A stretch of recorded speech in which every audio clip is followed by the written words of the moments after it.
Ұстаз айтады, бір Ақтөбенің жігітлерімен қажылыққа бардық дейді. Бір жігіт қажылық тауап жасап келді да, сол жатқаннан кешке дейін теріс қарап жылап жатты дейді. Өксік қысып атып жылап атыр, өксік қысып атып жылап атыр. Бауырым не болды деп қасына келіп едім, ұстаз деп айтты дейді. Кабатулланың қасына барып едім, бір жігіт Қазақстанның жилеткасын киген, анасын тауап қылып жүр екен дейді. Тоқтадым да, бауырым деп айттым дейді. Мен де бір сауап алайшы, бес анаңды бір айналдырайшы деп едім, болды бауырым деп берді дейді. Әлгі колясканы ұстағаннан мен өксік қысып, өкіріп жылай бердім дейді. Егіліп жылай бердім дейді. Сонда мені қысқан мынау дейді. Ей, пәленше, ақмақ, сенде бәрі бар еді ғой.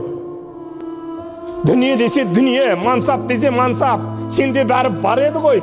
Сол кезде өз анаңды ақ келсең, нең кетер еді? Енді біреудікіне таңсық боп қалдың ғой, таңсық боп қалдың ғой деп, сол мені қысып өлтірді дейді.